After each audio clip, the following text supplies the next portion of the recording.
नमस्कार सभी साथियों का नमस्कार। आज आपको एक बहुत ही महत्वपूर्ण जानकारी देने वाले हैं दोस्तों।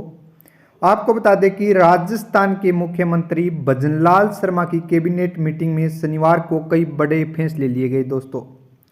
कैबिनेट मीटिंग के बाद डिप्टी सीएम प्रेमचंद बैरवा और मंत्री जोगाराम पटेल ने प्रेस कॉन्फ्रेंस कर फैसलों की जानकारी दी। आपको बता दें कि वहीं इस बैठक में एक बड़ा फैसला भी लिया गया दोस्तों कि राजस्थान आरएसी कांस्टेबल भर्ती की योग्यता अब 10वीं नहीं 12वीं पास होगी दोस्तों। इससे पहले आरएसी कांस्टेबल में 10वीं पास योग्यता थी, लेकिन अब इसे बढ़ाकर दोस्तों आपको बता दें कि 12वीं पास करने का फैसला है वो किया गया।